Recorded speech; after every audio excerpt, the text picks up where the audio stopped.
Hello again, my friends. I have a great story for today. There's some intrigue, some adventure, little Civil War drama, but it also shows the domestic side of the conflict on both the Union and the Confederate side, which I, for one, find really fascinating. I found the story in this 1969 Yankee magazine, and this copy was in the Bruce Liddick collection, so it's especially dear to me. And the illustrations I use are mostly from the James E. Taylor Civil War Sketchbook, which is a really great pictorial document of the conflict. It doesn't line up with my story. I just try to match it as best as I could. And then you'll find some fun movie stills and some other illustrations I found to sort of give you a sense of what's going on. So let's jump right in. Thanks, guys. On June 11, 1864, at the Battle of Trevilian Station, George Custer and his Michigan Brigade started the day with what seemed like an easy win. He captured the Trevilian train station, 800 prisoners, over 1,000 horses, Confederate wagons, ammunitions, and supplies. But soon Custer found himself surrounded on 3 sides, and his win nearly became a catastrophic loss until General Phil Sheridan and 3 brigades saved the day. This proved to be the biggest and deadliest all-cavalry fight of the Civil War. In the confusion, Custer's army wagon, containing his personal items and his wife Elizabeth or Libbie's letters, were captured by the Confederates. In regards to the lost letters, Custer wrote Libbie, "I did not relish the idea of others amusing themselves with them. Somebody must be more careful hereafter in the use of the double entendre." And he wasn't exaggerating. Supposedly, a Richmond newspaper printed some of Libbie's more suggestive messages. Well, Libbie was less bothered than her husband. She dashed off, "There can be nothing low between a man and a wife if they love each other." And in another letter she wrote, "I don't care if 50 rebels read this letter. I miss your kisses." Fortunately for Custer, he wasn't the only one who didn't want strangers to read Libbie's mail.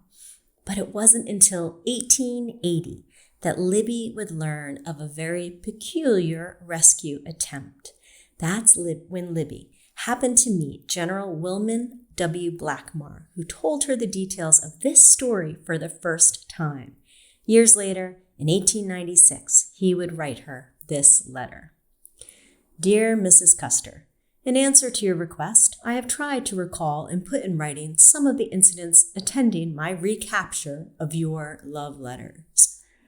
As you know, I was the provost marshal of the 3rd Brigade of your husband's division of Phil Sheridan's cavalry. One evening near the end of the war, we camped near Petersburg, Virginia, and one of the prisoners we captured in a fight said he wanted to talk to me privately. So I took him to one side, and he said I had been very kind to him. He was just back from sick leave and still weak from a wound, and seeing his condition, I had let him ride my horse. At any rate, he said he wanted to do me a favor and could only think of one thing he could possibly do. I asked him what it was, and he answered, 'I heard you say you idolize General Custer. Now, would you like to do him a favor, and will you take some risk to do it?' I told him I should be most happy and asked him to tell me frankly what he was thinking of. He answered, 'I must remember that a year or so before, General Custer's headquarters wagon was captured, and in it had been found, among other things, a package of love letters written to General Custer by the lady he afterwards married. He said he had recently returned from sick leave, and he had been a guest at a house where these love letters were. They had fallen into the hands of a Confederate soldier who had read them and found them so beautiful in every way he could not destroy them. The Yankee love letters had become quite famous and were in great demand. They were lent from house to house to be read by the young ladies and were often read aloud at sewing circles at different houses. He said, 'Now, if you will trust me, get an extra horse and a Yankee overcoat for me. I will guide you faithfully to the house where the letters are, and when you reach the house, you must protect me from all suspicion and in some way, yourself, learn of the letters and get hold of them if you can.' The adventure, with the possibility of doing General Custer such a favor, struck me very favorably, and I looked at my prisoner and said, 'I will trust you. On your word of honor, will you guide me to this house and back to our camp?' I will, he answered, and I hope you will get the letters. I feel under a deep obligation to you. It will be a stiff ride, and we will want good horses and should start about dark so as not to attract attention. I am familiar with the country and shall take you across lots where we shall be much less likely to meet anyone. All right, I will follow you, but I think it's fair to remind you, I shall shoot you the instant I see the least evidence of treachery on your part. All right, that is fair. I shall keep faith with you. I got the countersign, and about dark my prisoner, mounted and disguised in a Yankee overcoat, rode out past our pickets by my side. He soon took the lead, and I followed him through byroads and over fields until I was completely lost. Finally, we jumped a ditch and went through a patch of woods and came out on a road, which led to a private driveway up to a large house. It must have been as late as 9 o'clock in the evening when we reached this house, and dismounting at the broad piazza, we knocked at the door and were recognized by the person who opened it. We tied our horses, and I was invited in and ushered into a large living room. I was presented to the man of the house, a doctor. The doctor bade me welcome as one who had done his friend, my guide, a kindness, and introduced me to 2 young ladies, his daughters. I think they gave us some sassafras tea as the only refreshment they could serve, and explained that the blockade and the losses of the war had made it quite impossible to offer me anything better. A young lady of about 17 joined us and was presented as the youngest sister. We chatted on all sorts of subjects. I explained that my prisoner and I were riding by, and he requested me to call with him and see his friends, and I was glad to do so, especially as it was a rare privilege to meet ladies, as from such society I had been debarred by the war for some years. Time sped rapidly. We chatted on, and I was wondering how I could lead up to the love letters without drawing suspicion on my companion. I asked the ladies how they amused themselves now that the war had made theaters, balls, and parties impossible.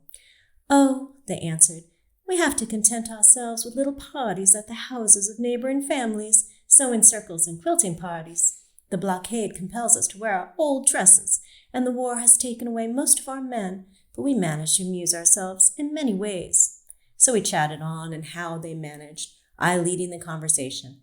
But they said not a word of Mrs. Custer's love letters, until piqued by some remark of mine to the effect, they must find it very stupid with no frocks to show, no young men to dance with, and no new books to read. The youngest lady blurted out, well, when we can't find anything else to amuse us, we read Yankee love letters. I controlled my feelings, and with assumed indifference replied, that is impossible, as Yankees never write love letters. It is against the laws of etiquette for a lady to write to a man not her husband, except a formal business sort of note. Ah, but we know to the contrary, for we have read the love letters of a Yankee lady to her lover, and I must admit they are really very fine. Where did these letters come from? They were captured with General Custer's wagon, and are written by the lady he was engaged to, and we are told that they are now married. I assure you, I said, the lady you name would never break our Yankee rules of etiquette by writing a love letter to a man. She, the youngest, was getting angry at my tone and finally exclaimed, well, they are love letters, and genuine ones, too. We have them in our house now. I will show you how mistaken you are. She ran out of the room and soon returned with 2 good-sized bundles of letters in her hands, tied with ribbons. Holding them, she said, would you like to hear one? Resolved I would never let those letters leave that room except in my possession, I answered, indeed, although I felt mean and guilty in listening to the love letters of my friend in general, but I needed a moment to plan. She drew out one letter and read it aloud. It wound up with, I send you 1,000 kisses. Did you ever see a kiss in writing? Said the girl. No, I never did. Please, let me see how one is put on paper. I rose and stepped in front of her, and she handed me the letter. All around the bottom and sides of the sheet were a lot of little rings or O's, the kisses. Well, I said, you have defeated me surely. This is indeed a love letter, and it bears the marks of being genuine. Do the envelopes bear the postmarks of a northern town?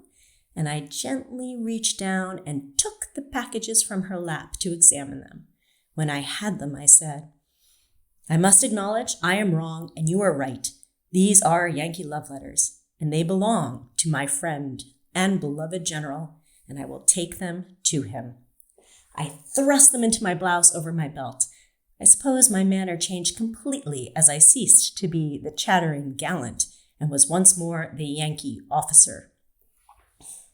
The frightened girl gave a most unearthly scream, and instantly every door on the sides and end of the room, except the one from the piazza, were thrown open, and one or more Confederate soldiers appeared in each doorway. Like a flashlight photograph, I took in the situation at a glance. One of them, I remember, had a terrible wound in or near his eye, as it appeared as if the eye was out of its socket and hanging towards his cheek, a ghastly sight. Another carried his arm in a sling. As I glanced around, I thought they were nearly all wounded, which my guide assured me later was the case, as they were Confederate soldiers hiding in this doctor's house and being treated by him professionally. After I made my little speech, to which not a word was said in reply, I backed toward the piazza door. My guide, to protect himself from suspicion, began to protest against my act in taking the letters. But I said to him, "This is no affair of yours, sir. You are in no way responsible for my action, but if you are a gentleman and a soldier, as I believe you to be, you will remember you are my prisoner, and you will follow me as you have sacredly promised to do." "I am bound to do so, however distasteful it is to me," he answered, and he followed me through the door as I bowed as politely as I could to the ladies and the Confederates, saying, "I bid you all good night." Instantly, we were in our saddles and away. "You did that well," said my companion as soon as we were out of hearing, and the rest is quickly told. It was just daylight as we reached our pickets. The countersign passed us safely through our lines, and we rode into camp after an all-night ride. And drawing up before the sentinel on duty in front of General Custer's headquarters, I asked if the general was stirring yet, and the sentinel answered, "Yes, he just looked out." As I spoke, the door of the little cottage which the general had appropriated for his headquarters was thrown open, and General Custer appeared in the doorway. I saluted him, and taking the bundle of letters, handed them to him, and I said, "Do these belong to you, General?" He took them, making no answer, but laughing and dancing around, and I saw him toss the bundle of letters toward the other side of the room and heard him call out, "Oh, Libbie, see what he has brought me." I rode away, delighted to see how happy he was to recover his treasure.